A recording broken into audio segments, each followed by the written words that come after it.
una suerte de división, digamos, de nuestra cabeza, por así decirlo.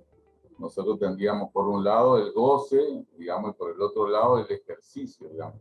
En general, nosotros podemos decir que todas las personas gozan de los mismos derechos y libertades.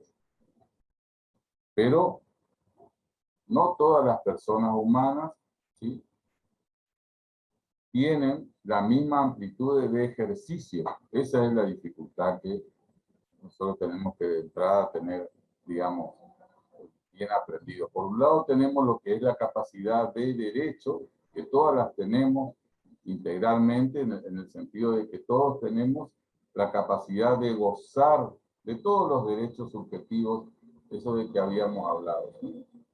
Los derechos personalísimos, los derechos de estado de familia, los derechos patrimoniales, los derechos creditorios serían ahí, los derechos obligacionales, los derechos reales, los derechos intelectuales.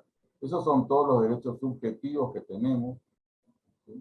Y esos derechos subjetivos, conforme al artículo 22, ¿sí?, lo gozamos, todos tenemos el derecho, porque es un derecho constitucional, a gozar de la plenitud de esos derechos. Los límites están en el ejercicio, digamos, que el código, como todos, digamos, los códigos, como todas las regulaciones nacionales e internacionales, establece situaciones que están a veces ligadas a la edad y otro al grado de madurez suficiente para poder ejercer por sí mismo ciertos y determinados derechos con plenitud o con restricciones en el ejercicio de esos derechos, ¿sí? Entonces, eso por un lado, la bifrontalidad, digamos, bifrontemente se puede ver el tema de la capacidad, que es una sola, pero tendría así dos caras. El lado del goce, digamos, de los derechos, ahí estamos todos, y el lado del ejercicio del derecho, que ahí están algunos, ¿sí?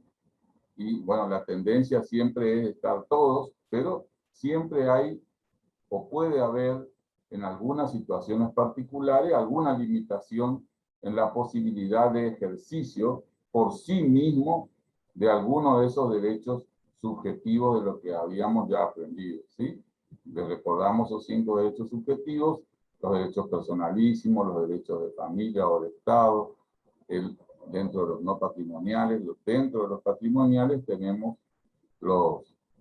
las relaciones personales de carácter patrimonial. Ahí tenemos las obligaciones, los contratos, ¿sí?, y todo lo que nazcan de los hechos obligacionales, digamos, como fuente, por ejemplo, el delito, el cuasidelito, el contrato, el cuasicontrato, ¿sí? Todo eso son fuentes obligacionales de carácter patrimonial.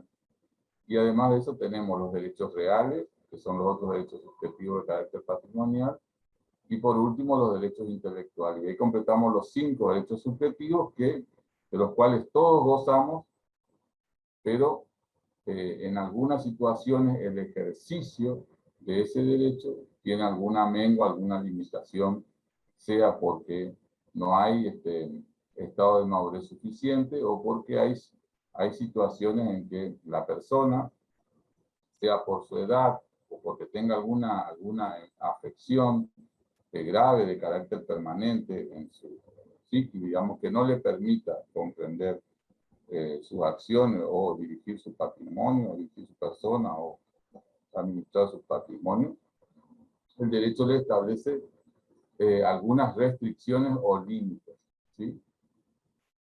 Estamos con esa primera mirada, digamos, ¿sí? Estamos hablando del artículo 22, que le invito a que lean, ¿sí?, y el artículo 23, ¿sí?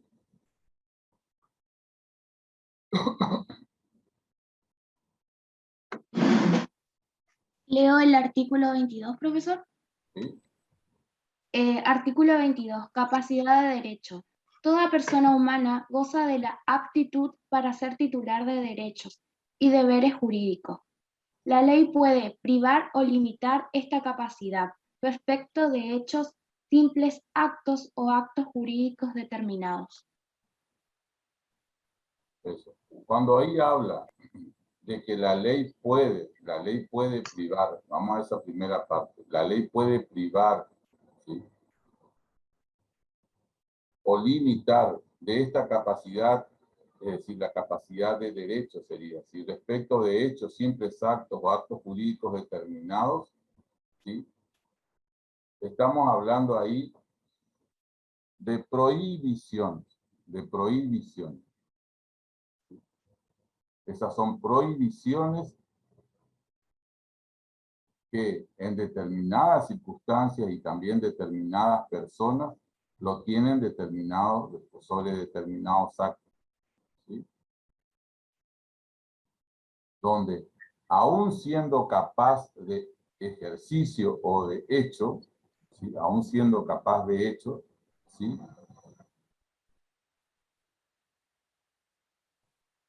por razones que tienen que ver con la imparcialidad, el decoro, la buena fe, etcétera, limitan la posibilidad de gozar de ese derecho, prohibiéndole, por eso se llaman también se llaman prohibiciones, prohibiéndole la capacidad de goce de ese derecho, pero son en situaciones muy especiales, muy marcadas, digamos, donde lo que se busca es justamente es la protección del tercero.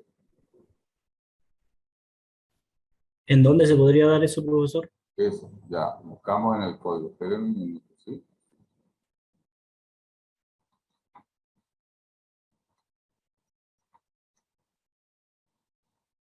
Fíjense, los artículos 1001, por ejemplo, y 1002, ¿sí? Por eso ahí ya el título le habla de prohibiciones. Ahí no se habla, acuérdense que el término incapacidad ya no se usa más. Ahora se usa limitaciones o se usa el término restricción a la capacidad, pero siempre es capacidad. Nuestro código se cuida en ese tema de usar el lenguaje, ¿sí? Entonces vamos al 1001, perdón, al 1001 y al 1002, ¿sí? Acuérdense que tanto el 1001 como el 1002 es referente a la capacidad de goce, no de ejercicio, de goce. Porque Profe, esto repercute en el ejercicio, ¿no? una pregunta, ¿cómo dijo que ya no se usa más incapacidad, se usa restricción de capacidad? ¿Y qué otra palabra? Y se usa, los términos son limitación a la capacidad o restricción a la capacidad, ¿sí? Lo que se evita es usar términos como incapacidad, ¿sí?, así como también otros términos que ya salieron de circulación, digamos, del vocablo jurídico, porque son discriminatorios, como por ejemplo insanía, o cuestiones como esas, ¿sí? Por ejemplo, antes se decía incapaz por insanía. Hoy decir eso es una aberración jurídica, digamos, porque está uno usando dos términos absolutamente sectarios, discriminatorios, digamos, ¿sí? Entonces, dentro del lenguaje también hoy ya no se usa más. Vamos a ¿No los, se le decía también idiota antes? claro, idiota, demente, todo eso ya los términos que usaba el código, usaba el término idiota o demente, usaba. Fíjense lo que era un desastre. Retención de capacidad. ¿Y cuál era el otro, profe? ¿Cómo? Dijo retención de capacidad. No, restricción, Restricción. o límite. Pero esos términos lo que te quiere decir es que básicamente siempre se parte de la capacidad. Todas las personas humanas tenemos capacidad. Esa capacidad puede ser amplia o puede ser restringida. Entonces El artículo 1001 pidió En el Eso, caso del 1001 y el 1002, hace referencia, digamos, tiene correlación con el artículo 22, ¿sí? En el apartado que dice, la ley puede privar o limitar. Ahí si ustedes quieren hacerle una llavecita a su código y pongan, ejemplo, el artículo 1001, ¿sí?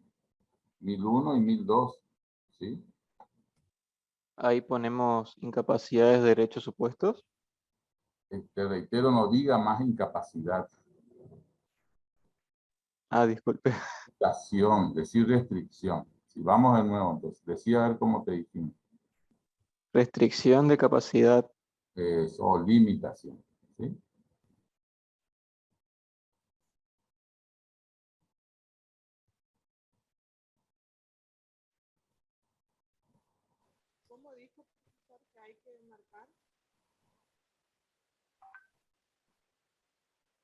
¿Puedes leer, por favor?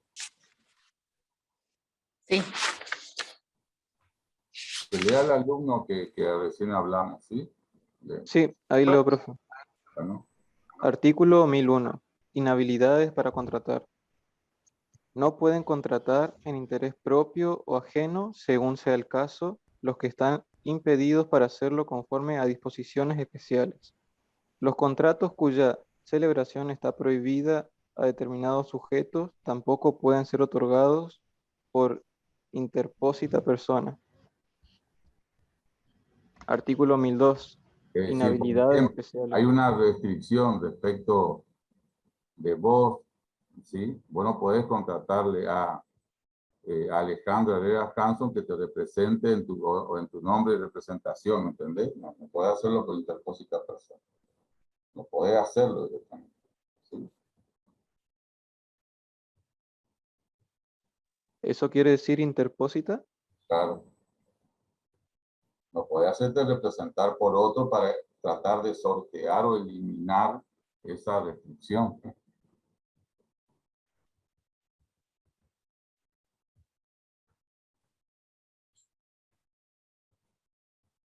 Leo el 1002, profe. ¿Sí? Artículo 1002. Inhabilidades especiales. No pueden contratar en interés propio, inciso A, inciso primero, los funcionarios públicos respecto a bienes de cuya administración o enajenación estén o han estado encargados. Inciso segundo, los jueces, funcionarios y auxiliares de justicia, los árbitros y mediadores y sus auxiliares, respecto de bienes relacionados con procesos en los que intervienen o han intervenido. Inciso tercero, los abogados y procuradores respecto a bienes litigiosos en procesos en los que intervienen o han intervenido. Inciso cuarto, los cónyuges bajo el régimen de comunidad entre sí. Los albaceas que no son herederos no pueden celebrar contrato de compraventa sobre los bienes de las testamentarias que estén a su cargo.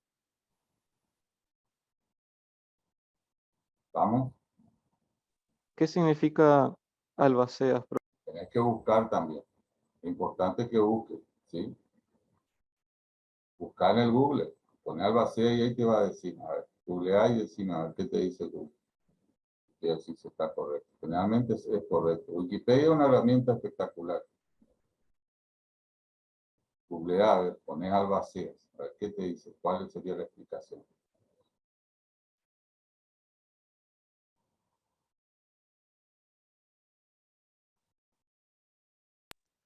Persona encargada de cumplir la última voluntad de un difunto y de custodiar sus bienes hasta que se repartan entre los herederos. Es el administrador de una herencia, ¿sí? Ahí está perfecto, te está ahí definiendo. ¿Sí? Eso es lo otro. Tengan a mano siempre Google, digamos, es una ayuda impresionante que antes no teníamos, ¿sí? Así que tienen que usar las herramientas tecnológicas, ¿sí? Inmediatamente googlean y van a poder saber. Generalmente es correcto, es muy difícil. Por ejemplo, Wikipedia es un sitio muy cuidado, muy respetado realmente, solamente en algunas cuestiones muy particulares por ahí, pero nunca la opinión es un desafío. Entonces, te hago una pregunta. ¿Querés leer de nuevo o entendiste? ¿Cómo es tu nombre, Joaquín Toledo. Joaquín? ¿Querés leer de nuevo o entendiste cada figura? Y según entendí, los funcionarios, los jueces, funcionarios auxiliares de la justicia, árbitros, mediadores, abogados y cónyuges bajo Los régimen de comunidad y albaceas funcionarios no públicos. pueden. Vamos a un funcionario público. Sí. Sí. El gobernador, por ejemplo, a ver, ¿qué no podría hacer el gobernador según este artículo? ¿Cuál sería la limitación que tiene? Por ejemplo, no puede celebrar. Ah, disculpe, profesor, pensé que era para todos. Quiere decir que no puede contratar, por ejemplo, el gobernador a otros funcionarios públicos. No, no dice eso. ¿Qué no puede hacer? ¿Cuál sería el límite al ejercicio de su capacidad? ¿Qué es lo que no puede hacer el gobernador conforme el artículo? Léelo, léelo. Sería el gobernador cuando esté actuando como funcionario público, digamos.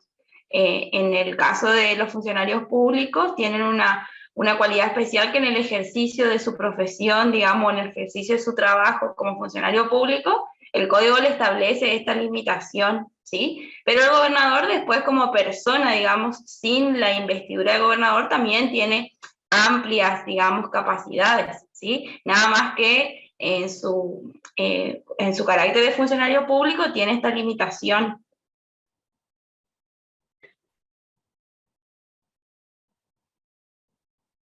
Vamos, Joaquín, léelo. Lee de nuevo, a ver, y explícanos el primer inciso.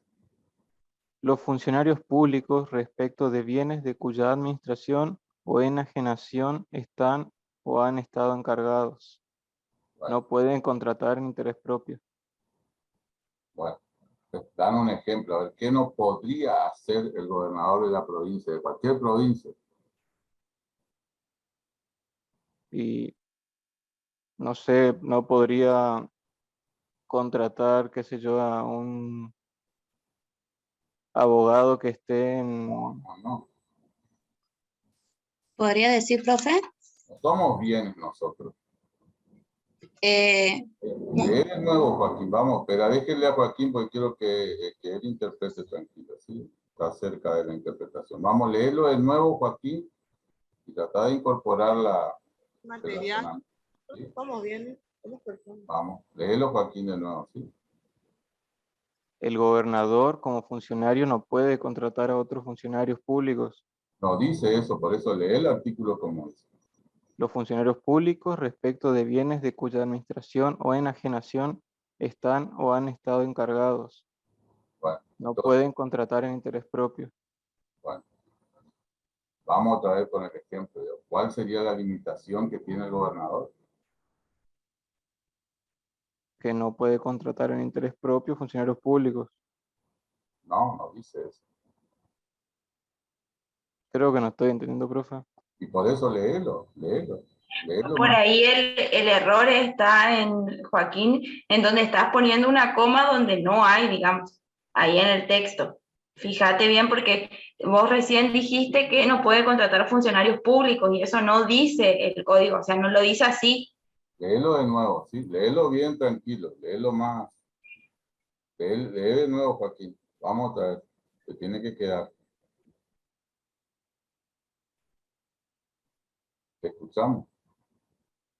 Los funcionarios públicos no pueden contratar respecto de bienes de cuya administración o enajenación están o han estado encargados.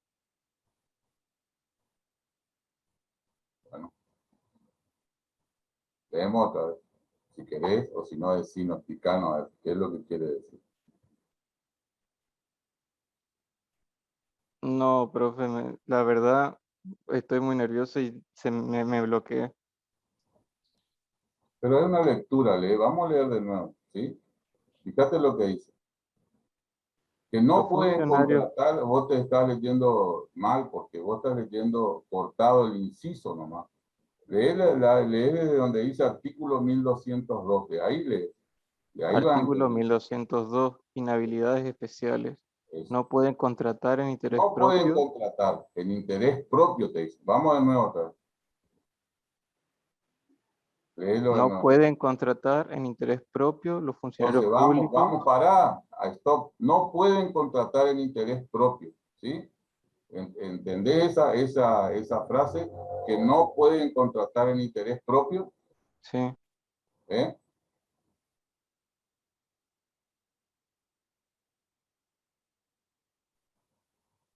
¿Qué significa eso? Y eso te pregunto. ¿Cuándo vos estarías contratando, por ejemplo, en interés propio? ¿Cuándo vos contratás en interés propio? En interés de Joaquín, ¿cuándo contratás? ¿Cuándo Joaquín contrata en interés propio? ¿Cuándo lo hiciste? Si lo habrás hecho hoy, seguro. Creo que no hayas contratado hoy, ¿sí? O ayer o en la O semana. sea, Menos. cuando es para un uso personal mío. Claro, está bien, para uso personal tuyo. ¿Qué, por ejemplo? Internet. Bueno, internet, está bien. La comida diaria, ¿sí? Cualquier servicio, está bien. ¿Estamos hasta ahí? Eso es en Sí. interés propio de quién, de Joaquín. Ujú. Bueno, lee otra, entonces. No puede contratar en interés propio a, y ahí lee los funcionarios, papá. No pueden contratar en interés propio a los funcionarios públicos respecto de bienes de cuya administración o enajenación están o han estado encargados. Bueno, vamos con el ejemplo. Entonces, ¿qué no podría, por ejemplo, el intendente de tu ciudad, el gobernador de la provincia o cualquier otro funcionario? No, ¿qué no podría contratar en interés propio?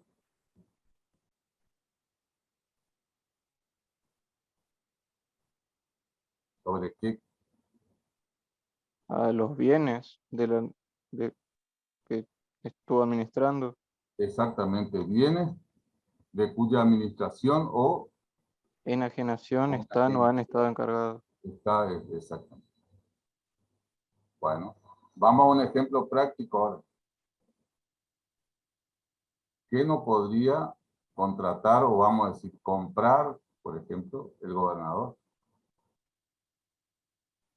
¿Qué no podría comprar el gobernador? Y ahí la verdad, profe, no sé.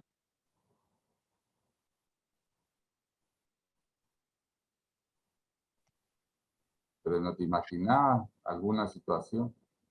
No, ¿Vos en qué pensás que el gobernador se conduce? ¿En qué se conduce para ir a ir a una ciudad a otra? en algún automóvil que sea Bueno, ¿vos pensás que ese automóvil es del gobernador o es del gobierno de la provincia? y es del Estado, del Eh, gobierno de la provincia. bueno, sí. Entonces él no puede contratar los vehículos, eso, Vamos a ponerle. para... Esa camioneta pasa un tiempo y ya se pone a la venta porque ya que, digamos, no le sirve al gobernador, necesita siempre tener un vehículo nuevo, ¿sí? Se pone a la venta la camioneta esa. Ujú. Bueno, explicanos ahí, en base a eso. Entonces él no puede comprar la camioneta que estuvo bajo su administración. Claro, no va a poder. Pero es porque tiene una limitación en la capacidad de ejercicio, no, de derecho. El derecho le está limitando. Mm, ¿Por qué? Porque nos está protegiendo, entre comillas, a toda la sociedad que el funcionario público ese, cualquiera sea, que tenía los bienes bajo su custodia o administración, no se aproveche de esa circunstancia, digamos, y obtenga una ganancia injustificada. ¿Sí? Entonces nos está protegiendo a quién, a toda la sociedad. ¿Se comprende, Joaquín? sí. Entonces esas son las limitaciones. Si vos fueras un empleado público, ¿sí? Y tenés bienes bajo tu administración, no vas a poder contratar en interés propio de Joaquín, el interés propio de Joaquín va a tener una limitación respecto de esos bienes. No sé si quedó claro. Sí, entonces yo, por ejemplo, si fuera abogado y estaría en un proceso litigioso en el que estoy interviniendo, por Sí. ejemplo, por una casa de X personas, Sí. yo no puedo comprar esa casa. No, Ah, sí, sí, ahora sí estoy entendiendo. claro. Si vos fueras juez, tampoco, si es que ese remate vos mismo como juez ha ordenado o haya intervenido en la causa. ¿Y por qué los cónyuges tampoco? Y sí, justamente porque hay una relación, digamos, ¿sí? Lo que se busca es que entre ellos, ¿sí? No haya tráfico de bienes. Mm, ¿Sí? sí, sí, sí, ahora sí entiendo. Gracias, profe. Respecto de tus hijos menores o de los hijos menores, ¿sí? No de tus hijos, sino de los hijos menores. No se puede contratar, pero en beneficio a nombre propio. No puedo comprar y vender bienes a mis hijos o que ellos, mis hijos menores. Los mayores, yo con María Cruz acá puedo traficar, tranquilamente puedo hacer un contrato de compraventa de cualquier cosa, como si fuera cualquiera de ustedes, ¿sí? Porque ya somos mayores, ¿sí? Pero menores de 17 años hacia abajo, no puedo contratar con mis hijos menores. Pero no porque en el caso del ejemplo mío, digamos, tenga una restricción en la capacidad de ejercicio, sino en el goce. No tengo posibilidad de gozar de ese derecho porque la ley me limita. ¿Se comprende eso, verdad? Como que me retira esa casillita del derecho, me dice, para todo lo otro está bien. Quiere decir, por ejemplo, comprar ese vehículo, digamos. Claro, ese vehículo no podés acceder, pero sí el gobernador puede ir a comprar a la Toyota directamente un vehículo para él, suyo propio. Lo puede hacer, no tiene limitación ahí, pero ahí ya no va como gobernador, va como Gustavo Valdés. Va como no sé quién, como el diputado tal, no va. Va como ya con el nombre propio. ¿Sí? Lo mismo pasa con el caso del decano de nuestra facultad. Hay bienes que tiene la facultad, hay vehículos, hay de todo. Si sale al remate las computadoras de la facultad, no puede ir nuestro decano ni nosotros los profesores, digamos, a comprar eso, porque tenemos una limitación en la capacidad de goce de ese derecho.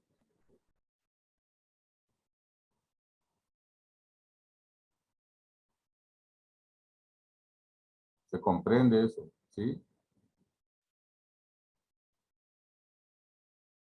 ¿Estamos? ¿Quedó claro? ¿Quieren leer otra vez? Lo mismo Profesor. que en Albacea. En Albacea está administrando derechos de una sucesión, ¿sí? Y él mismo no va a ir a hacer después el que quede con los bienes, digamos, porque es antiético. Ahí lo que se le está protegiendo justamente es a la persona que tiene una limitación en su capacidad de hecho o de ejercicio, por eso se le pone una albacea, digamos, de que sea ecuánime en el reparto. Si va a ser ecuánime, si se busca eso, la protección de los derechos de todos los herederos, justamente no puede ser que digamos que esa persona se quede con esos bienes. Caso Maradona, pues.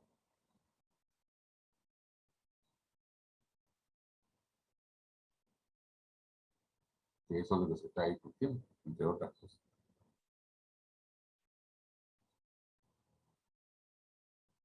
¿Estamos? ¿Alguna pregunta al respecto? Acuérdense que este es goce del derecho. Acá le dice, acá lo que la ley le dice es, vos no gozás del derecho a contratar en interés propio en estos casos puntuales. Si vos estás en una de estas situaciones, el derecho te retira esa capacidad de goce y te dice, no, está prohibido. Ahí lo que te pone es una prohibición. El derecho te coloca una prohibición. No podés hacer. ¿Pero por qué? Porque está prohibido. Es como un cartel de pares, prohibido pasar. Bueno, pero es contramano, prohibido pasar. Pero vos podés dar la vuelta, digamos, sí, podés transitar por otras calles, pero por esa calle no podés es contramano. En la metáfora que le estamos queriendo decir para que ustedes internalicen el ejercicio. Es contramano porque es tu hija, es contramano porque es tu cónyuge y son los bienes de la comunidad conyugal, es contramano porque, esperá, vos sos juez y vos ordenaste el remate, vos sos el abogado de la causa, esperá, no, vos sos el funcionario que tenía a cargo la administración de los bienes, no, ahí no puedes transitar, podés ir por otro camino que tenés habilitado, pero acá tenés prohibido. Y va a ser nulo de nulidad absoluta si se produce esa, aun cuando se use una interpósita persona.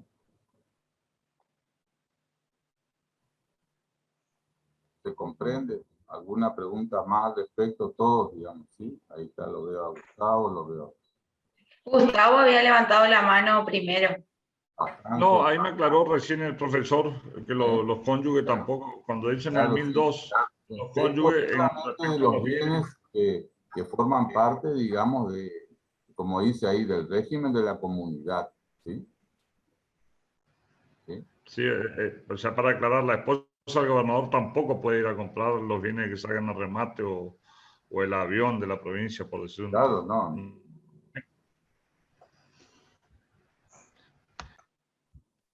Ahí tenía una pregunta por el chat que decía Paola, si puede, por ejemplo, un hijo sin consentimiento de los hermanos vender la propiedad de la vivienda que sería de sus padres, digamos. Sí, totalmente. Sí. Se va a vender un porcentaje. Pero eso no tiene nada que ver con esto. Basta con que tenga capacidad, lo puede hacer. Ahí creo que ella ponía ese ejemplo, digamos, por si es también una prohibición del derecho por la cuestión de la herencia, digamos, creo que a eso se refiere. No, nada que ver.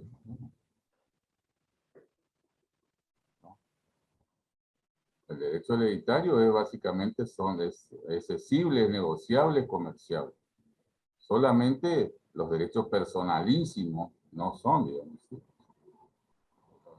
Los derechos de estado de familia no son negociables porque no tienen, digamos, calidad patrimonial. Los otros son todos negociables.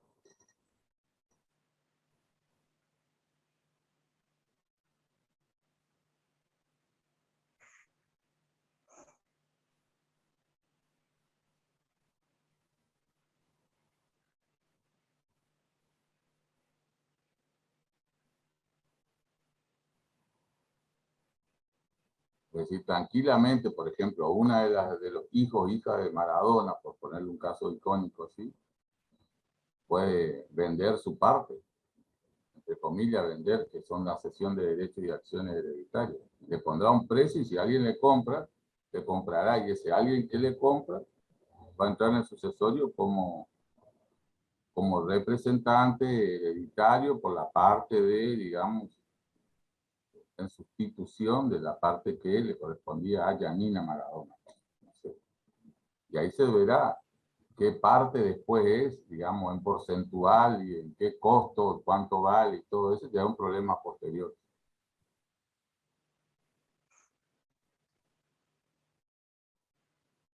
Pudo haber sido hecho un buen negocio o un mal negocio o un negocio desde el punto de vista económico, digamos, se raya.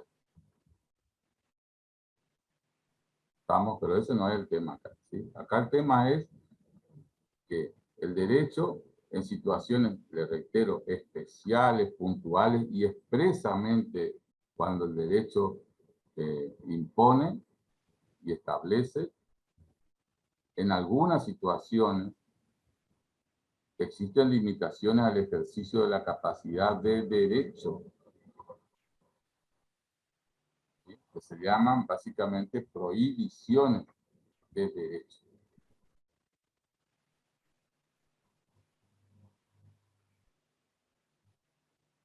Porque sería ilegal, se queda ilegal y por lo tanto sería nulo de nulidad absoluta y redimiblemente nulo. ¿Sí? Bueno, salimos de ahí, si es que todo entendimos, si existe alguna duda, repetimos.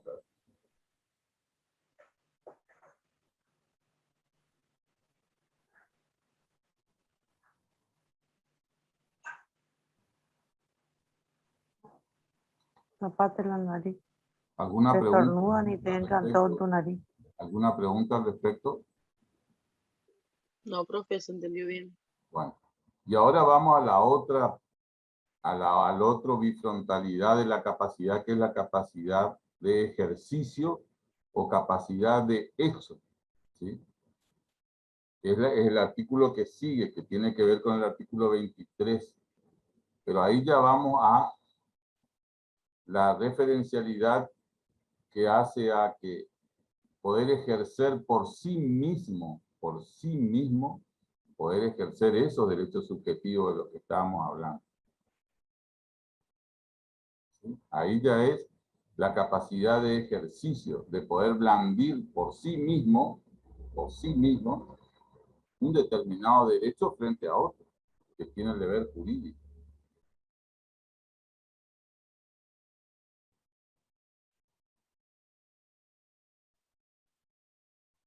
Pero eso se llama capacidad de ejercicio, ejercer por sí mismo el derecho subjetivo que le concede el ordenamiento jurídico, o que le es reconocido por el ordenamiento jurídico frente a los que tienen el deber jurídico.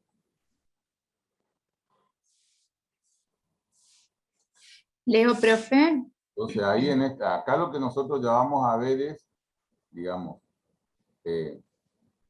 cómo, digamos, estamos parados frente a la posibilidad de ejercer el derecho, de ejercer ese derecho.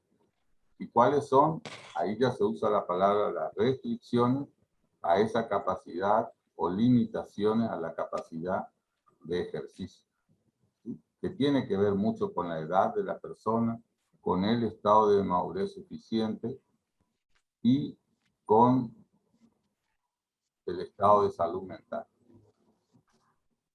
Esas situaciones hacen que ante determinadas circunstancias, sea porque no tengamos la edad requerida por el derecho, sea porque no tenemos la capacidad de comprender, digamos, o porque estamos frente a una situación de que no nos permite, justamente porque tenemos una enfermedad grave que nos está afectando nuestra capacidad de comprensión, no podemos ni manejar correctamente nuestra persona, ni administrar nuestros bienes. Entonces el derecho para protegernos, a nosotros, la protección viene hacia no es hacia el, como dijimos recién, no es hacia el afuera, acá la protección es hacia adentro. Lo que se busca es proteger a quien se limita su capacidad. En cambio, en el caso del gobernador y todo eso que estuvimos hablando, que son las prohibiciones de derechos, ¿sí? La protección es hacia el afuera, nos protege a nosotros, a la sociedad en general, de que si estamos en un juicio, el juez que ordena la venta de los bienes de alguien, no sea él mismo, digamos, que él vaya a comprar, o por interpósita persona o él mismo. Entonces nos está protegiendo a todos, a toda la sociedad de que no suceda eso. ¿Sí? En cambio, acá en la de ejercicio, la protección es hacia la propia persona en cuya limitación el derecho destina esa limitación. Pero es para protección, ¿sí? Es para protección, es una limitación protectoria de derechos.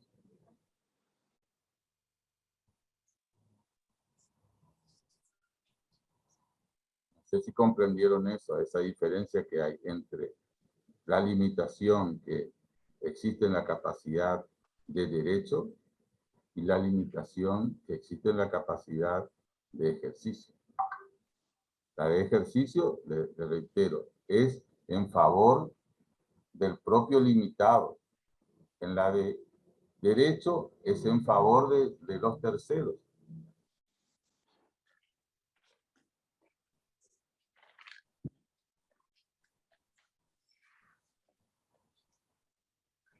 Digamos, si cualquiera de nosotros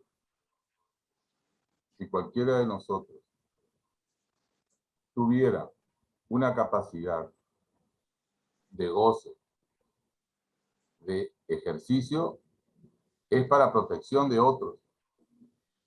sea de mi cónyuge, sea de los terceros en general, etc., sea de mis hijos, etc. ¿Sí? Si tuviera una limitación en la capacidad de hecho o de ejercicio, ahí en ese caso particular es para protegerle a la propia persona a la que está destinada la limitación.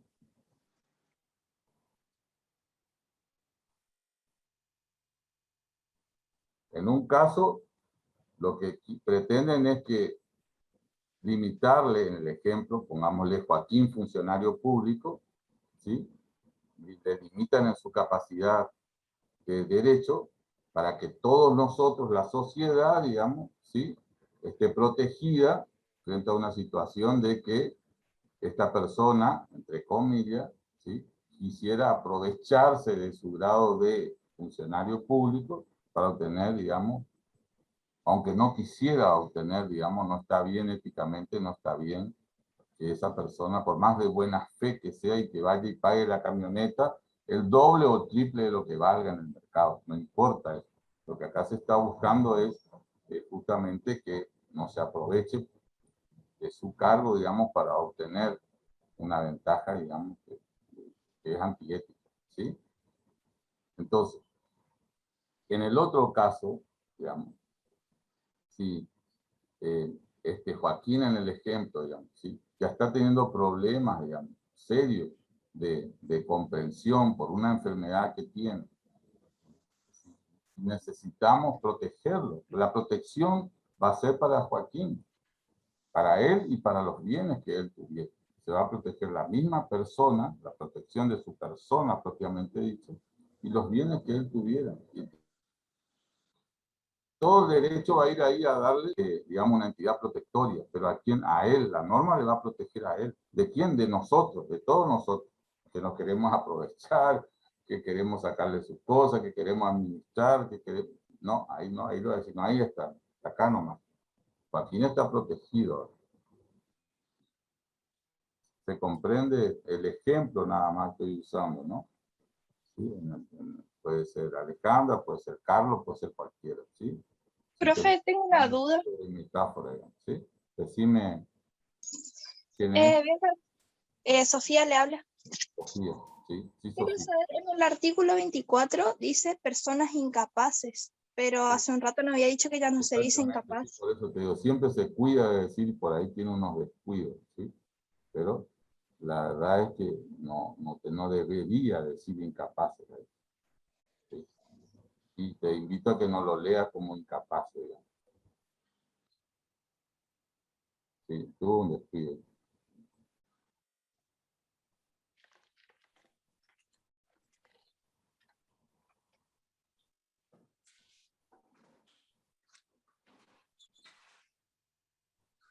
Lo que quiere decir ahí con el artículo ese es que... Ayer le regué. Cuando vine estaba todo... Lo que queremos decir con ese artículo, digamos, lo que pretende decir es que ahí sí la restricción de la capacidad de ejercicio es absoluta, ¿sí? Porque esas personas no tienen ninguna capacidad de poder ejercer, digamos, la limitación es absoluta, ¿sí? Bien. Profesor, buenas tardes. ¿Me escucha? ¿Sí? ¿Quién es? Margarita Aranda. Hola Margarita, buenas tardes. ¿Sí? ¿Cómo está, profesor? Buenas tardes. Tengo una duda. Bueno. Acá hablando del párrafo, solamente el juez dicta que es insuficiente o a través de médicos. ¿Puedes leer?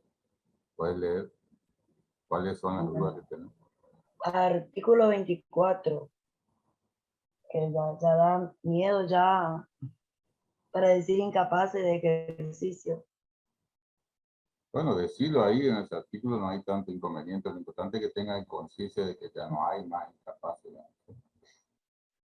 Bueno, Leerlo, son incapaces de ejercicio. A, persona por nacer.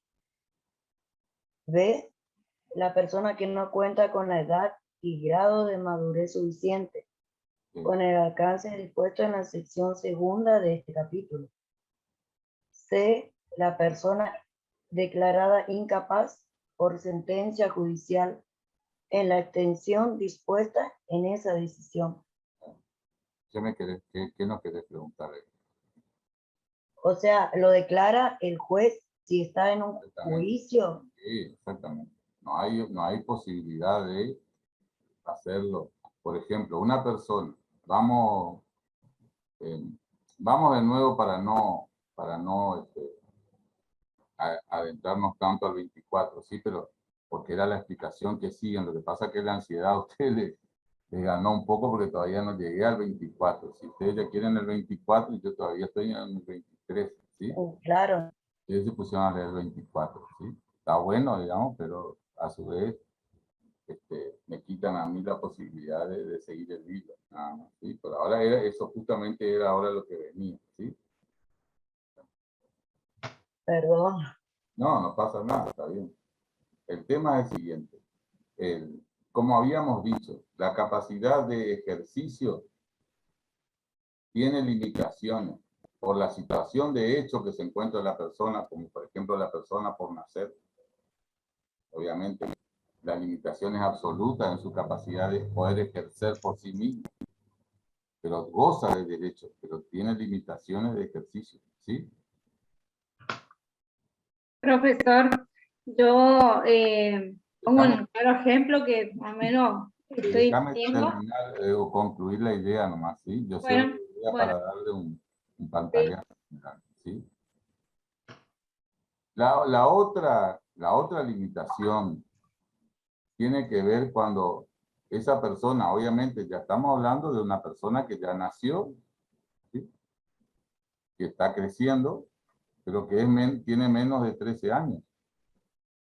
En las personas que tienen menos de 13 años, ahí se va a estar al grado de madurez suficiente para determinar la capacidad o limitación a su capacidad de ejercicio, ¿sí? Entonces, por eso que el niño, en todo el código dice, y en todos los tratados también, tiene el derecho a ser oído respecto de todos los derechos e intereses personalísimos en que él sea parte, digamos, ¿sí? Entonces lo van a traer al niño.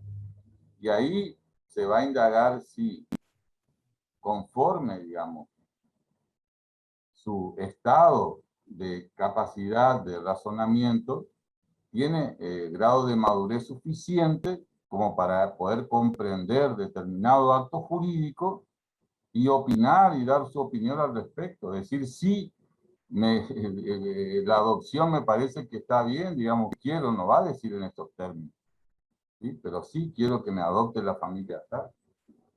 O no quiero porque no me sentí bien, no me trataron bien, no esto, no aquello, yo sentí que no me gusta, lo que fuera, ¿sí? Grado de madurez suficiente. ¿Sí? Quiero tener acceso a determinada información, como habíamos visto, por ejemplo, que tenga que ver con la formación, alguna formación en particular. Entonces se va a ver si tienen grado de madurez suficiente como para poder pedir eso, y si los que tienen los deberes a su cargo les pueden dar o no. Pero va a estar al grado de madurez suficiente de ese niño, y el juez lo va a traer a juicio. Lo va a escuchar, independientemente de que después el juez diga, bueno, el interés superior del niño en este caso es tal o cual cuestión, digamos. Por ejemplo, sí, determinar la adopción, determinar la, qué sé yo, no sé, la compraventa de este aparato, determinar, qué sé yo, que vaya a hacer gimnasia en un determinado club, determinar que haga tal deporte y que, bueno, porque, bueno, el interés superior del niño, o determinar tal o cual tratamiento, lo que sea. O no. O no. También tienen derecho hasta los 13 con el años para tema hacer de el edad. cambio de domicilio, perdón, de No apellido. solamente profesor. eso, sino de género, por ejemplo, las cuestiones de género. Perfectamente un niño puede ir a pedir. Bueno, yo me siento nena, quiero que me traten como una niña. Bueno, nací varón, pero quiero que me traten como una niña. Yo me siento así. Se va a ir, le va a decir al juez, le va a obligar a quienes tienen el deber jurídico, si prueba todas esas circunstancias que tiene que probar, como ya pasó, digamos, le va a obligar a sus padres, bueno, denle el trato de tal y le va a cambiar el nombre tranquilamente, sin problema. Entonces, es un derecho personalísimo y ahí se va a ver el grado de madurez suficiente, no la capacidad, sino el grado de madurez suficiente, que es lo que ya vimos en esos dos casos, que es el caso, el primero el caso Lilith y el otro el caso Axon. Si no, anótenlo por ahí y véanlo. ¿Sí? Pero creo que ya lo vimos acá también.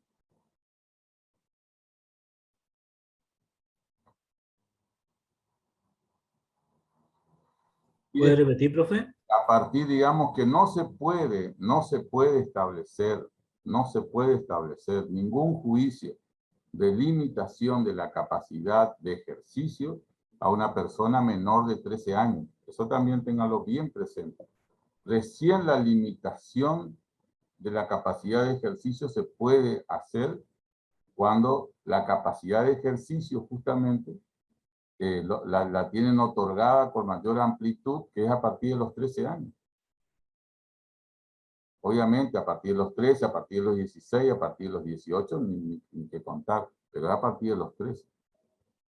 ¿Sí? Nosotros podemos limitar la capacidad de ejercicio de una persona, sí o sí tiene que tener 13 años cumplidos. No podemos establecer un juicio porque ya los otros ya están protegidos. ¿Por dónde están protegidos? En el artículo 24, que dice ya que la limitación es absoluta. Y ahí ya significa que hay que protegerlo. Y ahí se está el grado de madurez suficiente, ¿no?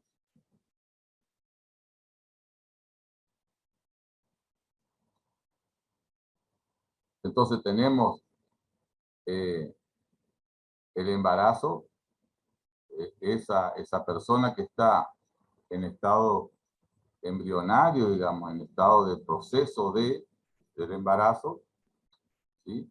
En ese caso, obviamente, por la cuestión de la propia biología, la naturaleza humana propiamente, no le va a permitir a esa persona que se está desarrollando en el seno materno, ¿sí? Ejercer ningún derecho por sí mismo. Lo va a tener que hacer por medio de su representante, que es su mamá, su papá, el Estado.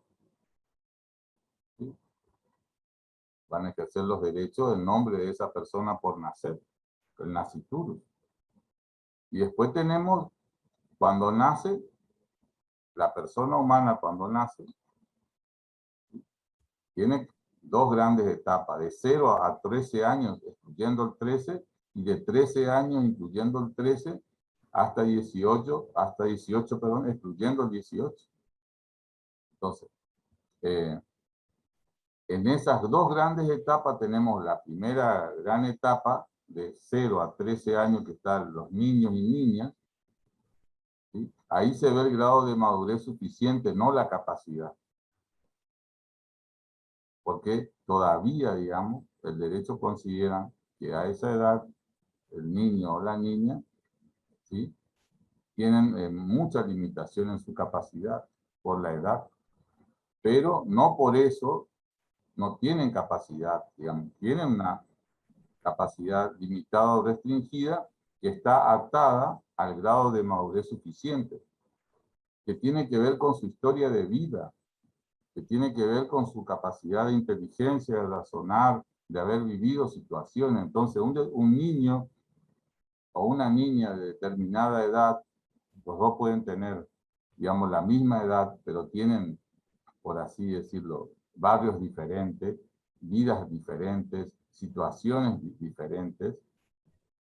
El grado de madurez suficiente de uno respecto del otro también es notorio, digamos, ¿sí? Entre comillas, el grado de inocencia de uno Y el grado de no inocencia de otro va a ser palmariamente notorio, porque ha tenido una vivencia que justamente le lleva a tener un grado de madurez suficiente respecto de determinados actos, porque él lo ha vivido, lo vivenció, es parte de su cultura, entró en la persona, digamos.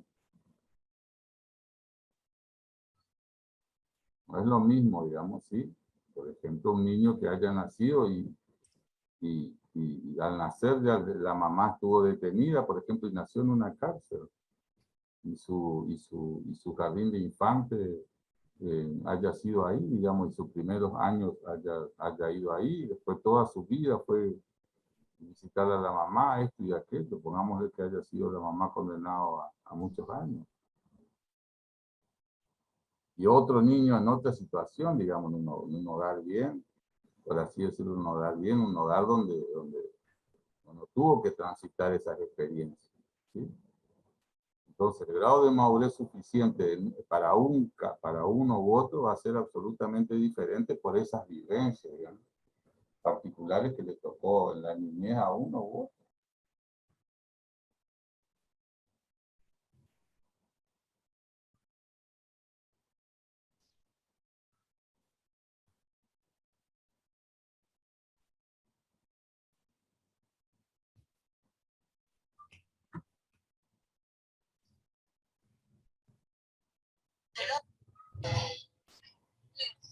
Y a todos nos pasa eso, digamos, todos tenemos una historia de vida, ¿sí? Y eso también, digamos, nos genera cierto grado de madurez suficiente, aun cuando seamos adultos, digamos, en determinadas cuestiones, porque tenemos la vivencia, entonces sabemos cómo manejarnos en tal o cual situación. Lo que le dicen la experiencia, ¿sí?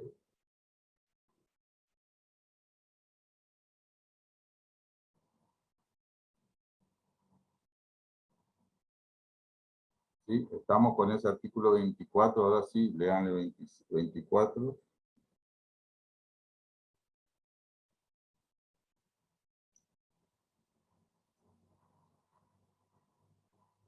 Y lean ya el 25 también, ¿sí?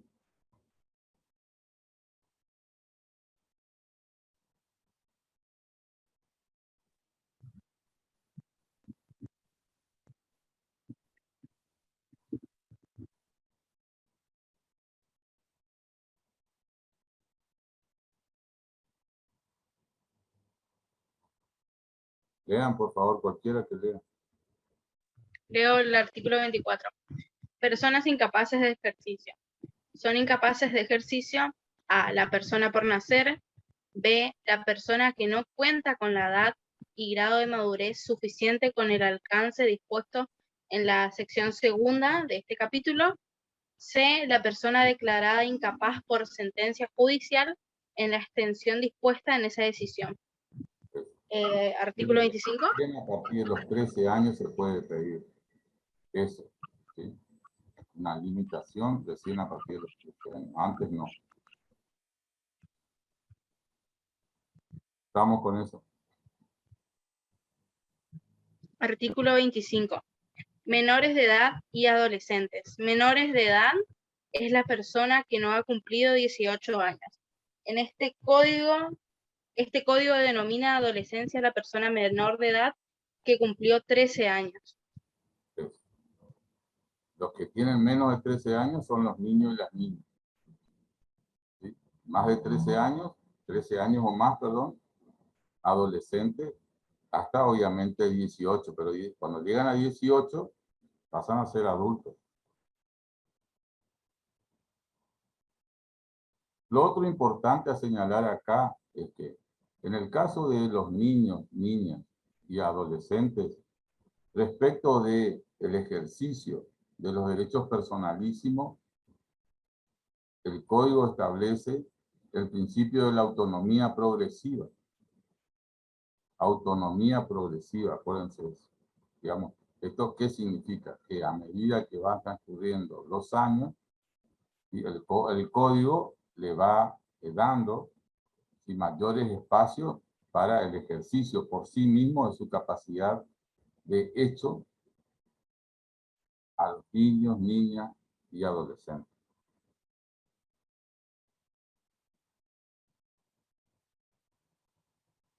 Entonces, les reiteramos, el principio de progresividad de los derechos respecto de los derechos personalísimos. Progresividad en el ejercicio de los derechos personalísimos. Esa progresividad tiene que ver con la edad. Entonces, le va viendo como grifos, espacios de mayor posibilidad de ejercicio de la capacidad atado a la edad. ¿Sí? 13 años, 16 años. Conteste con el artículo que sigue, que es el 26, digamos, responde a ese, justamente a ese criterio de ejercicio progresivo de los derechos personalísimos en esa edad. ¿Quieren leer el artículo 26, por favor?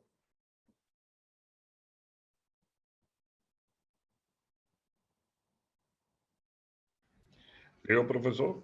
Sí. Artículo 26. Ejercicio de los derechos por las personas menor de edad. La persona menor de edad ejerce sus derechos a través de sus representantes legales. No obstante, la que cuenta con edad y grado de madurez suficiente puede ejercer por sí los actos que le son permitidos por el ordenamiento jurídico. En situaciones de conflicto de intereses con sus representantes legales, puede intervenir con asistencia letrada. La persona menor de edad tiene derecho a ser oída en todo proceso judicial que le concierne, así como a participar en las decisiones sobre su persona. Se presume que el adolescente entre 13 y 16 años tiene aptitud para decidir por sí respecto de aquellos tratamientos que no resultan invasivos, ni comprometen su estado de salud o provocan un riesgo grave en su vida o integridad física. Si se trata de tratamientos invasivos que comprometen su estado de salud o está en riesgo la integridad o la vida, el adolescente debe prestar su consentimiento con la asistencia de sus progenitores. El conflicto entre ambos se resuelve teniendo en cuenta su interés superior sobre la base de la opinión médica respecto a las consecuencias de la realización o no del acto médico. A partir de los 16 años, el adolescente es considerado como un adulto para las decisiones atinentes al cuidado de su propio cuerpo. Eso es el 26. Sí, entonces, lo importante de este artículo es que lo vayamos leyendo, sí, por distintos párrafos, porque como verán, cada uno de los párrafos hace referencia a una situación particular del niño, la niña o el adolescente, según la edad que vaya teniendo. Sí, este artículo es fundamental para que ustedes puedan saber la parte de capacidad, digamos, esta parte de capacidad de menores, ¿sí? Así que ahora vamos a ir leyendo cada uno de los párrafos y vamos a ir entendiendo lo que dice el código en cada uno de esos párrafos, así lo vamos viendo con ejemplo para que le quede mejor, ¿bien? Así que si alguien puede leer el artículo 26, el primer párrafo. Leo yo, sí. profesora. Sí, cualquiera. Artículo 26, ejercicio de los derechos por la persona menor de edad. La persona menor de edad ejerce sus derechos a través de sus representantes legales. Perfecto, bien. Entonces, acá comienza diciendo este artículo el principio general que va a regir, digamos, este artículo. La persona menor de edad, ejerce sus derechos a través de sus representantes legales. Y acá por representantes legales pueden ser sus padres, sus tutores, las personas que lo tengan a cargo, ¿sí? Como verán, no hace referencia solamente a los padres, sino que habla de representantes legales, ¿sí? Entonces, en este sentido, puede ser ya sea los padres, los tutores, cualquier familiar, digamos, que tenga a cargo ese menor, ¿sí? Entonces las personas menores de edad van a ejercer así sus derechos. Nuevamente acá estamos hablando de la capacidad de ejercicio, no de la capacidad de derecho, ¿sí? Se entiende, como todas las personas, que los menores son plenamente capaces, ¿sí? Nada más que para ejercer tienen esta limitación de ejercerlo a través de sus representantes legales, ¿sí? Ahora pasamos al segundo párrafo. ¿Quién puede leer el segundo párrafo si es que no hay preguntas en relación al primer párrafo? No obstante, ¿leo, profe? Sí. No obstante, la que cuenta con edad y grado de madurez suficiente puede ejercer por sí los actos que le son permitidos por el ordenamiento jurídico, en situaciones de conflicto de intereses con sus representantes legales, puede intervenir con asistencia letrada.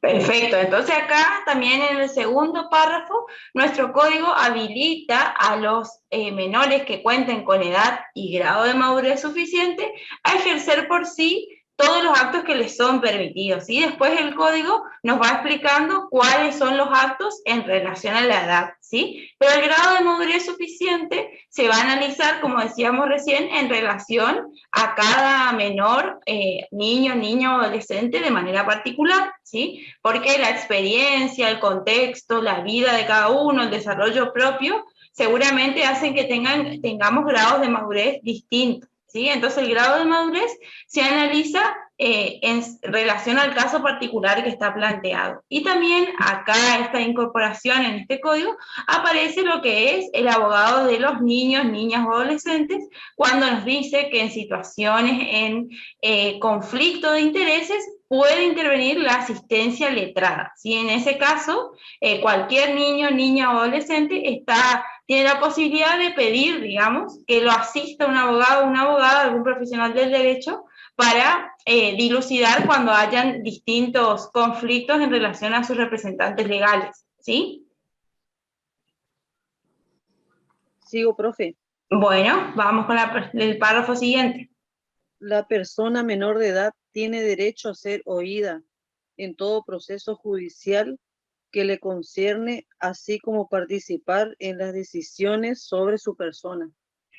Entonces, el principio general también es que la persona menor de edad tiene derecho a ser oída, ¿sí? Y esto responde, digamos, a lo que es el interés superior del niño que ustedes tienen ahí dentro de su programa. Lo importante es que ustedes, del interés superior del niño, sepan, digamos, una de las acordadas, que ahora ya les voy a pasar cuál es el número, ¿sí? Que define específicamente cuál es el interés superior del niño, ¿sí? Y hace referencia a ese concepto, al interés superior del niño, que tiene que prevalecer por todas las situaciones, en todo momento, en cuanto tengan que ver con situaciones que van a afectar su vida, ¿sí? Y su desarrollo. Entonces, en todo proceso siempre tiene derecho a ser oído, ¿sí? Y también, por supuesto, como dice ahí el código, a participar, es decir, ser parte, decidir, proponer, escuchar, que lo escuchen, digamos, y a su vez plantear situaciones en relaciones que tengan que ver con su persona, ¿sí? Desde lo más mínimo, por ahí podemos ver aquellos que tengan hijos o hijas, si le gusta o no le gusta cortarse el pelo, digamos. Algo tan simple como eso, que puede intervenir perfectamente, digamos, en la vida de esa persona y que de alguna manera lo afecte o no lo afecte, se corte el pelo, ¿sí? Que es algo, ya les digo, algo sencillo, pero aquellos por ahí que tengan hijos van a saber, no, a mí me gusta tener el pelo largo, pero cortarte el pelo porque hace calor, pero a mí me gusta tener el pelo largo, digamos, y a mí no me da calor, es mi cuerpo y es mi pelo, entonces, ¿por qué yo voy a tener que acceder a cortarme, digamos, siendo un menor?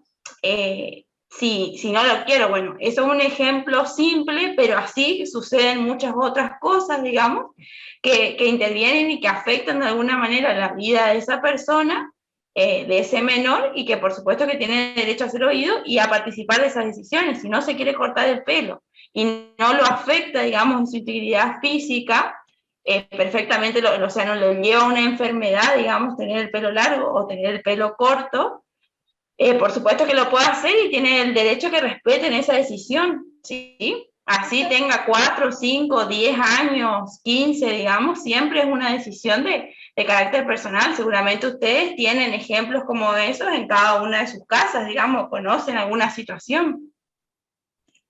Profe, dijo que iba a pasar todavía, no entendí muy bien, se me cortó esa parte, que había algo referido al interés del niño. Sí, les voy a pasar cuál es el concepto que tomamos de interés superior del niño, ¿sí? Sigo, profe. Bien. Se presume que el adolescente entre 13 y 16 años tiene aptitud para decidir por sí respecto de aquellos tratamientos que no resultan invasivos, ni comprometen en su estado de salud o provocan un riesgo grave en su vida o integridad física. Perfecto, entonces acá el código nos empieza a poner edades, ¿sí? En los párrafos anteriores hablábamos de la persona menor de edad de manera general y ahora empezamos a hablar de la persona que es adolescente, ¿sí? Entre 13 y 16 años. Esta es la primera edad que menciona acá el código, es importante que lo tengan en cuenta y que lo sepan así, digamos. El adolescente de entre 13 y 16 años, ¿sí? Tiene actitud, dice acá, para decidir por sí respecto a aquellos tratamientos que no resulten invasivos, ¿bien? Como hablábamos recién, lo que tiene que ver con el corte de cabello, digamos, ¿sí? Ni comprometen su estado de salud, ni provocan un riesgo grave a su integridad física, ¿sí? Eso nos dice ya el código en relación a los adolescentes de 13 a 16 años. Seguimos con el siguiente párrafo y vamos ahí a ver qué pasa con los tratamientos que sí son invasivos. Si se trata de tratamientos invasivos que comprometen su estado de salud Yo me hice hace 20 años. Integridad a la vida, el adolescente debe prestar su consentimiento con la asistencia de sus progenitores. El conflicto entre ambos se resuelve teniendo en cuenta su interés superior, sobre la base de la opinión médica respecto a las consecuencias de la realización o no del acto médico. Bien, entonces, acá vemos primero que nos dice, si se trata de tratamientos invasivos, entonces que comprometen la salud o la integridad física o que está en riesgo, digamos eso, podemos hablar de operaciones, de tratamientos en adolescentes que padezcan alguna enfermedad de manera grave, ¿sí? Este adolescente tiene que prestar sí o sí su consentimiento, siempre con la asistencia de sus progenitores, ¿sí? Es decir, tiene que ser una conversación que se dé en el marco de sus progenitores, digamos, y el adolescente, pero este tiene que prestar su consentimiento. En caso de que haya conflictos, ¿sí? ¿Cuál puede ser el conflicto? Entre lo que desean los progenitores y lo que desea él o la adolescente, ¿sí? ¿Cómo se va a resolver esto? Teniendo en cuenta su interés superior y hace relación al interés superior, en este caso, del adolescente, ¿sí? Que se va a tener en cuenta su opinión, por supuesto, en base a su interés superior, pero siempre consultando una opinión médica, ¿sí? Que le puede hacer entender cuáles son los riesgos de la realización o de la no realización de ese acto médico, ¿sí? Pero este caso también, si ustedes vieron la película que se llama, creo que La decisión más difícil, si no me equivoco, donde trata la vida de dos hermanas, por ejemplo, que las cuales una de ellas tenía cáncer, si no me equivoco, y bueno, ellos tienen una segunda hermana para que le vaya asistiendo, una segunda hija, perdón, para que le vaya asistiendo en todo el proceso del tratamiento, hasta que tanto la niña que estaba enferma como la hermana, digamos, ya llegan a un punto que se cansan de la vida que cada una tiene, y bueno, y ahí está la decisión, digamos, que tienen que tomar en ese sentido. Bueno, y ahí la película explica, digamos, toda la trama de cómo viven los padres, cómo viven las niñas, creo que eran en ese caso 2 niñas, y bueno, hay que ver si ahí se tuvo en cuenta o no su interés superior, qué decisiones se fueron tomando, en qué momentos les fueron consultando o no, digamos, todo eso tienen que evaluarse en ese momento, como era en la película de una niña que tenía cáncer, si no me equivoco, que tenía leucemia. Sigo, profe. Sí, vamos con el último párrafo entonces. A partir de los 16 años, el adolescente es considerado como un adulto para las decisiones atinentes al cuidado de su propio cuerpo. Bien, entonces recuerden que la primera clasificación era entre 13 y 16 años y ahora pasamos a la segunda clasificación, que es a partir de los 16 años, ¿sí? En todas las decisiones que tengan que ver con el cuidado de su propio cuerpo, se va a entender que estamos hablando con un adulto, digamos, y no ya más con un adolescente. No sé si querés agregar algo más en relación a lo que estábamos hablando. Yo estoy escuchando, así que me pareció bien las explicaciones. ¿Algún alumno quedó insatisfecho? ¿Quiere alguna repregunta sobre algo? Yo tengo una pregunta. Sí, sí, cómo no. Por ejemplo, en un caso en el que el adolescente de 17 años quiere ir a X facultad y los padres no quieran que vaya a esa, ¿ahí cómo se toma? Que los padres tienen, digamos, la suficiente fortuna, por así decirlo, o medios como para que ese niño pueda ir a la facultad esa, el juez lo más probable es que le obliga a los padres a mantenerle en esa facultad. O sea, ¿se le toma el interés del adolescente? Claro, sí, se va a tomar. Por supuesto que se va a ver claro, en el caso particular se va a analizar, digamos, cuáles son las cosas que entran en juego, digamos, en cada una de las situaciones, de, bueno, por qué el adolescente se quiere ir, qué ve en esa universidad que no, pero esa persona puede pedir perfectamente que un abogado o abogada la asista en ese proceso judicial para dilucidar, digamos, en relación a lo que desean sus padres, progenitores o representantes legales para su futuro, digamos. Claro, y le van a obligar por ejemplo, yo tenía muchas compañeras durante la secundaria que ellas querían ir a estudiar medicina acá allá en Corrientes y los padres no le dejaban. Entonces tuvieron que estudiar otra cosa nomás acá en Chaco. Sí, siempre ha pasado eso, digamos, era una constante en algunos casos, sí. Pero bueno, la norma ha cambiado ahora, ¿sí? En el Código Viejo antes existía la patria potestad, ahora ya no existe más la patria potestad. También es un término que se eliminó. Ahora es responsabilidad parental, que es otra cosa. Y dentro de la responsabilidad parental, los padres tenemos la obligación, el deber de que nuestros hijos se desarrollen. Y de hacer los esfuerzos necesarios para que dentro de ese desarrollo no sea solamente el desarrollo físico, sino que sea el desarrollo mental, el desarrollo cultural, el desarrollo personal. Si tenemos los bienes suficientes, hacer el esfuerzo necesario como para. Gracias, profe. Vamos con eso. Lo que no me acordaba era cuál es la resolución del interés superior del niño. La número 17 de la Corte Interamericana de Derechos Humanos. Sí. Ahí les paso entonces.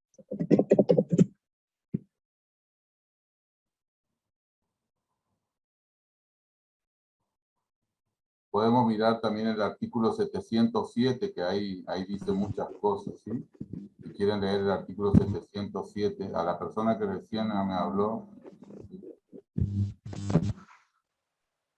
si quieren leer el 706, el 707.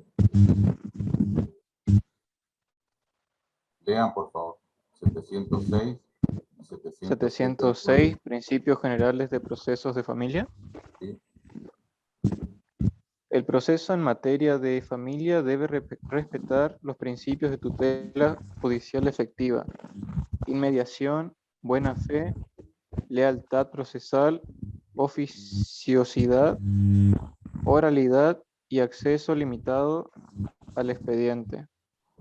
Las normas que rigen el procedimiento deben ser aplicadas de modo de facilitar el acceso a la justicia, especialmente tratándose de personas vulnerables, y la resolución pacífica de los conflictos.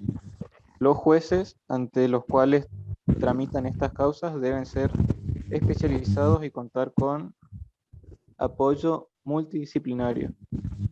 La decisión que se dicte en un proceso en que están involucrados niños, niñas o adolescentes, debe tener en cuenta el interés superior de esas personas.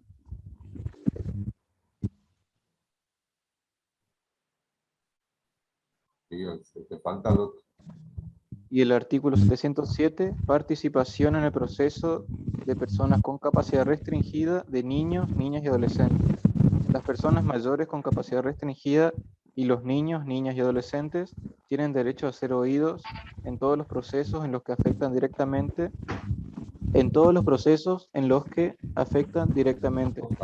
Su opinión debe ser tenida en cuenta y valorada según su grado de discernimiento y la cuestión debatida en el proceso.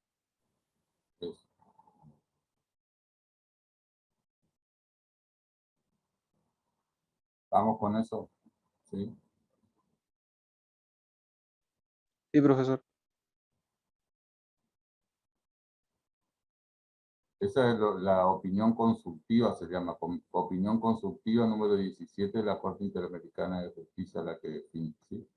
Sí, ya les puse, ya les agregué.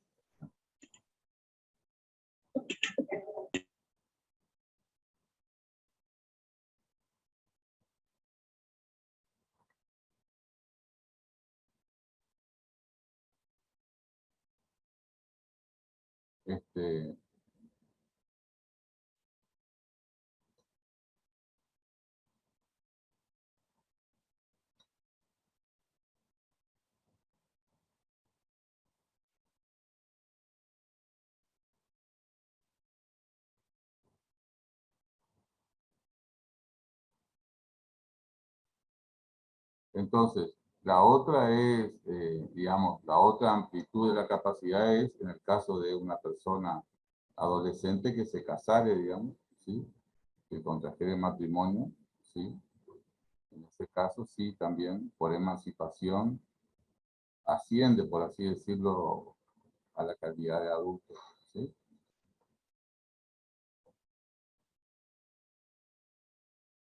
Otra cuestión importante que tiene que ver con la capacidad de ejercicio es el adolescente que tiene título habilitante. ¿Sí? Por ejemplo, porque se ha recibido de técnico en algo, si lo tiene el título, por ejemplo, que yo es profesor de idiomas, o, ¿por qué no? Una profesión de médico, de abogado, digamos, sí, u otras profesiones, ingenieros, si hay gente que se recibe muy joven. ¿Sí? Entonces ahí se aplica el artículo 30, ¿sí? Lean, por favor. Ahí leo, profe. Artículo 30. Persona menor de edad con título profesional habilitante.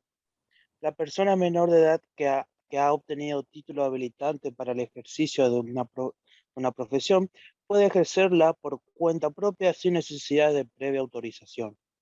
Tiene la administración y disposición de los bienes que adquiere con el producto de su profesión y puede estar en juicio civil o penal por cuestiones vinculadas a ella. Respecto de esos bienes que él adquiere como profesional, es adulto, ¿sí? Puede estar en juicio civil o penal, por ejemplo, juicio civil puede pedir una indemnización por daño y perjuicio, ¿sí? O puede querellar, por ejemplo, por un fraude, por lo que fuera. ¿Estamos? ¿Sí?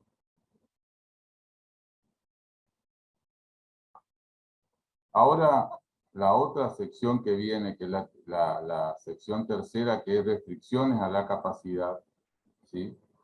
Ahí ya estamos hablando, digamos, de personas que están ya en edad de más de 13 años, acuérdense, ¿sí? Ya a cualquier edad, ya, digamos, pero tiene que ser superior a los 13 años, ¿sí? El artículo 30, ahí tenemos varias normas que tienen que ver, que nosotros le vamos a preguntar en el examen, que tienen que llevar. La capacidad pusimos en esta primera etapa, hasta restricciones no todavía. Ah, bueno, hasta acá nomás entonces. Capacidad, sí. Bueno. Sí, porque restricciones ya era más. Bueno. Son más temas, digamos. Entonces quedamos hasta acá y dejamos hasta acá el examen, ¿sí? El examen queda hasta este último tema, entonces, que tiene que ver todo con los niños, niñas o adolescentes, estos últimos artículos que leímos, ¿sí? Hasta ahí llegamos con la de interés superior del niño también, digamos, que sepan el concepto que le pasamos recién la resolución, ¿sí? Número 17, la opinión consultiva, perdón, número 17. Gustavo, no sé si querés hacer una pregunta.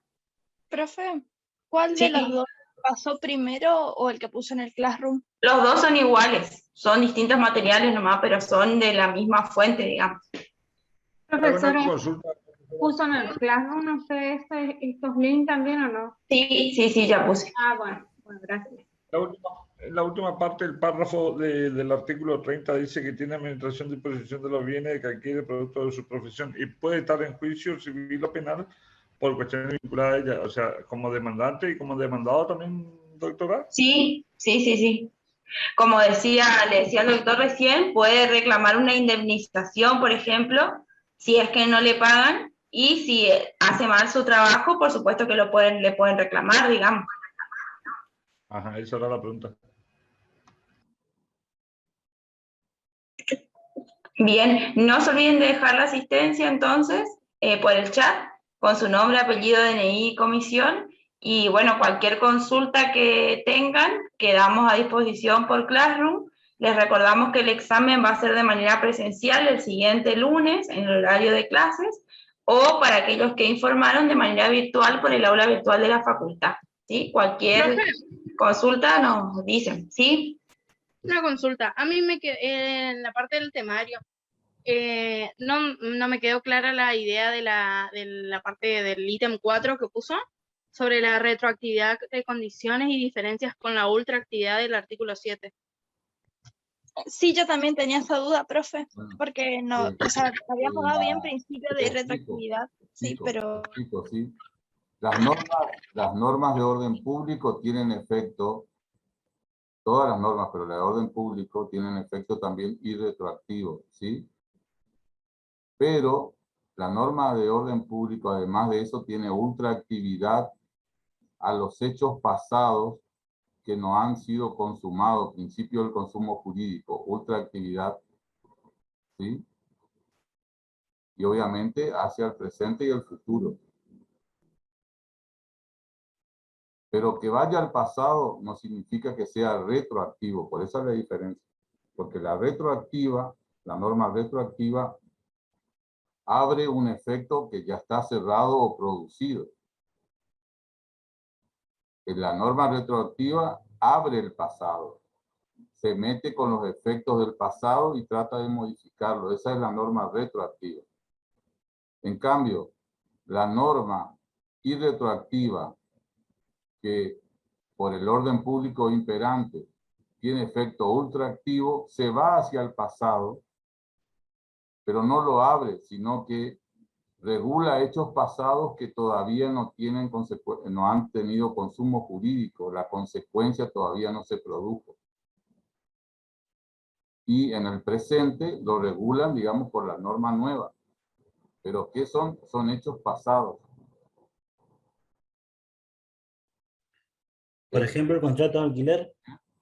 ¿Cómo? Por ejemplo, un contrato de alquiler. Un contrato de alquiler, ¿sí? Que se establece, por ejemplo, firmamos un contrato de alquiler ahora en julio del 2021, ¿sí?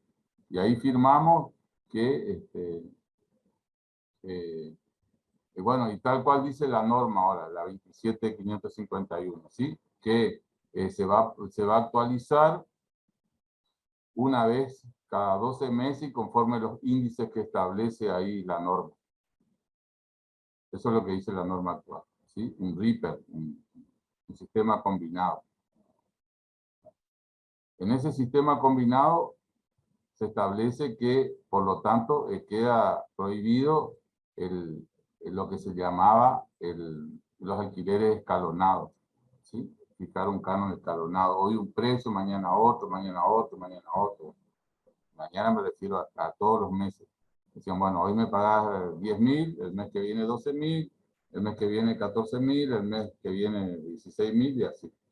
O lo que se paute. ¿sí? Bueno, todo ese sistema está abolido en los contratos nuevos. Pero pongámosle que hoy se sancione una ley que admita otra vez la prohibición esa, admita nota, diga, bueno, debido a la situación, la pandemia, no sé qué, bueno, el Estado Nacional decreta que, bueno, que es necesario que los propietarios actualicen, y porque también le favorece a los inquilinos, digamos, y se puede otra vez volver al precio escalonado, ¿sí? Y lo fijan con carácter de orden público. Entonces, esa norma que hoy con fecha 27/9, se va a extender al hecho pasado. ¿Qué hecho pasado? Hasta el día 10, pongámosle que cada 10 se actualizaba. Se va a extender hasta el día 10 de septiembre, pero no más allá de eso, ¿sí? Porque ese pasado todavía no fue consumado, porque el mes va del 10 de septiembre al 10 de octubre. ¿Se comprende? Pero la norma se va a ir hacia atrás y hacia adelante. Va a regir hacia atrás porque va a regir hasta los hechos que sucedieron a partir del 10 de septiembre, que todavía no se consumaron, ¿sí? Y a partir del 27 de septiembre hasta la finalización del contrato. ¿Se comprende eso? Ultraactividad de la norma.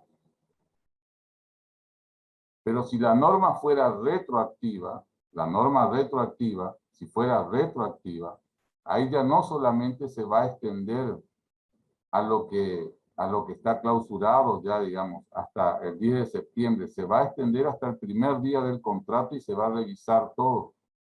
Por ejemplo, se va a extender a agosto, a julio, si fuera la norma retroactiva.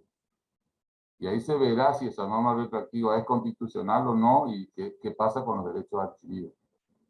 Se comprende entre la diferencia entre la ultraactividad de una norma de orden público y la retroactividad de una norma, ¿sí? Son dos cosas diferentes. Los dos van hacia el pasado.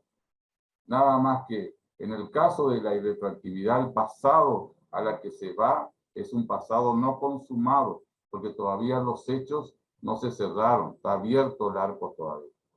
Entonces acá se le cuela la norma nueva, ¿sí? En cambio, en la retroactividad ya está cerrado, y lo que pretende la retroactividad es abrir, y ahí se mete la norma nueva. ¿Se comprende?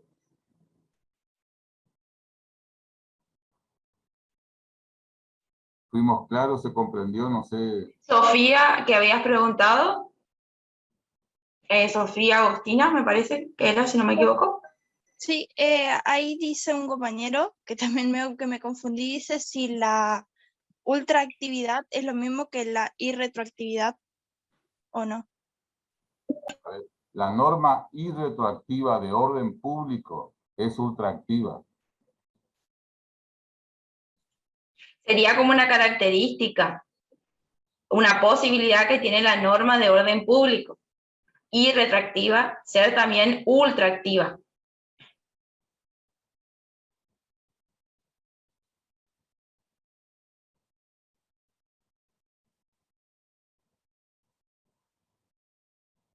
Ahí te preguntan si puedes dar otro ejemplo.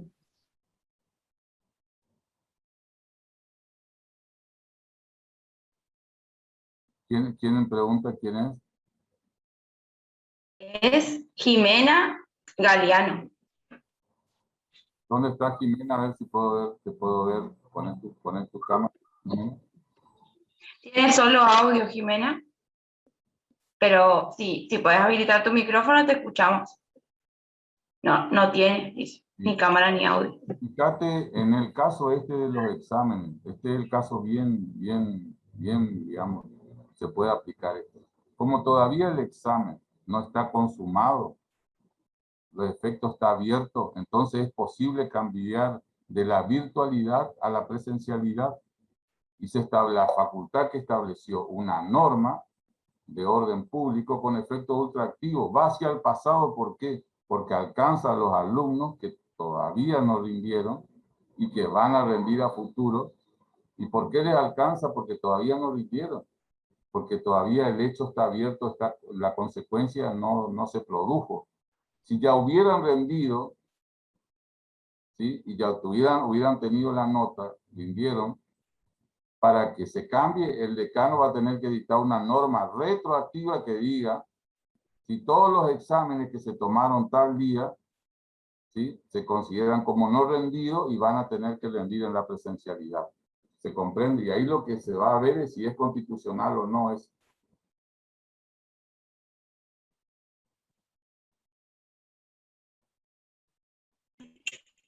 Ahí dice que sí, que ahí se entendió mejor que gracias.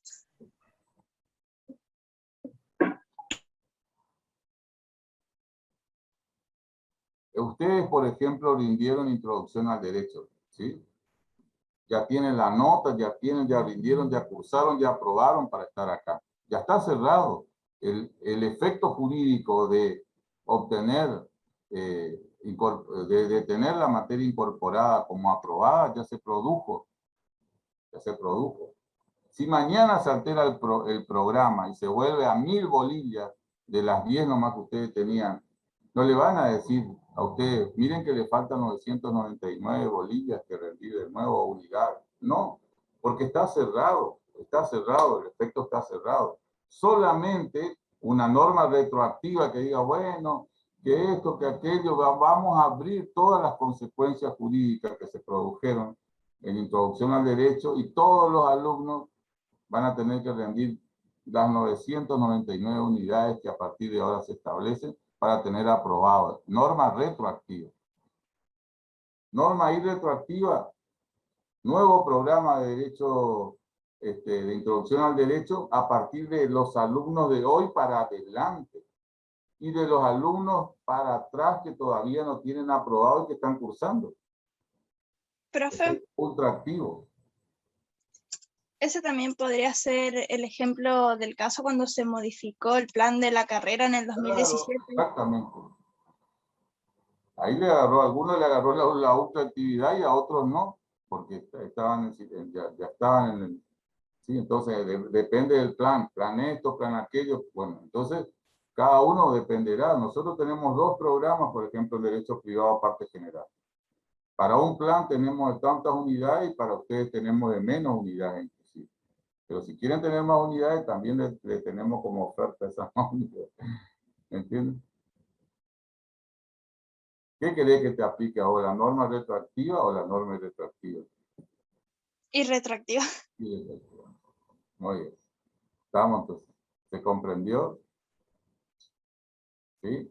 Sí, profe. Entonces, si vos estás en el viaje, todavía no llegaste al destino, ahí se puede modificar todo todavía porque no se produjo la consecuencia. Si ya llegaste al destino, ya estás ubicada ahí, ya te ingresaste al hotel, ya solamente por la retroactiva, digamos, te puedo decir, salir del hotel tenés que pagar un poco más, por así decirte, ¿no? En un ejemplo metafórico medio bochornoso, digamos, pero solamente para que entiendan, ¿sí?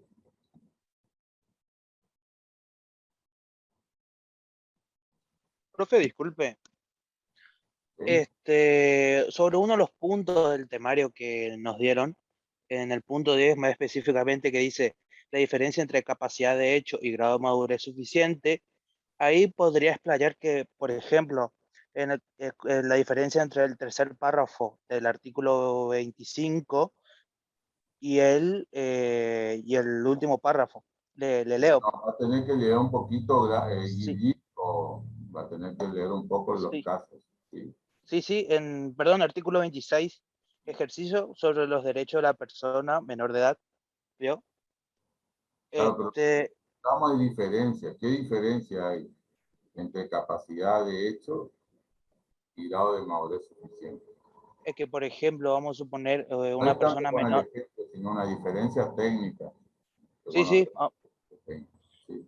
Sí, qué sé yo, vamos a suponer la capacidad de hecho, qué sé yo, cuando una persona menor de edad tiene derecho para ser oída en un proceso judicial, por ejemplo, y después un grado de madurez suficiente es cuando después de los 16 años. Está diciendo correctamente, no. ¿No? No, tiene que revisar un poquito. Gato está ahí. Otra vez googleá, ahí está todo. Ok. Sí. Te va a ayudar, digamos, ¿sí? Está. Gracias, profe. Que hoy lo explicamos justamente. Hay un caso paradigmático que te va a enseñar que se llama Gillick, caso Gillick o caso Axon. El Axon es el más moderno que el que se aplica ahora, que también lo explicamos en un momento, pero te lo vamos a subir otra vez al Classroom para que lo vean, ¿sí? Eso es lo que tenés que saber. Ok, profe.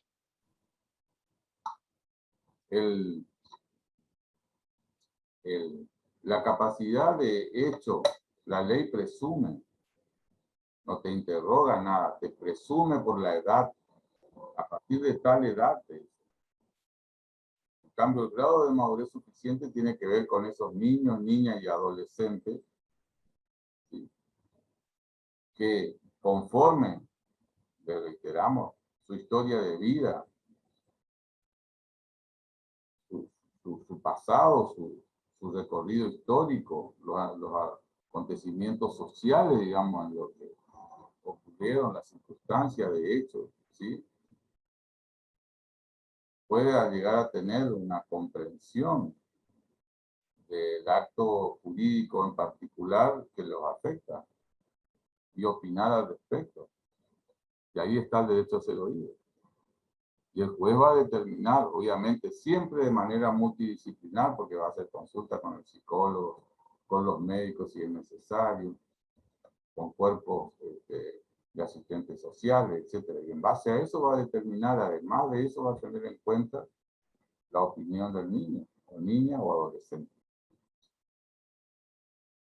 Pero teniendo en cuenta ese grado de madurez suficiente, no la capacidad. Claro, sí, entiendo. Quiere decir que se basan en la historia de vida Claro, la historia personal persona. de cada uno te va a dar un grado de madurez suficiente.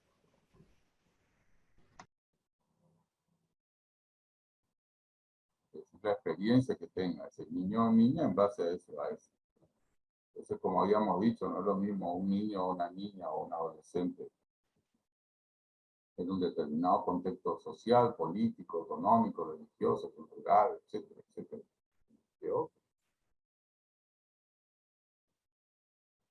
¿Quién determina eso, profesor? El grado de madurez. Y bueno, justamente están los expertos, digamos, los psicólogos. Se hacen pruebas de ese tipo. Están los otros que actúan mucho, son los asistentes sociales. Ellos también hacen todo un sondeo vecinal, por ejemplo, y ahí obtienen una cantidad de datos respecto de esa persona. Todo eso le alimentan al juez y el juez va a decir, bueno, sí, ya, primero que es obligatorio, sí, después él se va a dar cuenta, digamos, la juez o el juez se va a dar cuenta, digamos, de ese grado de madurez suficiente.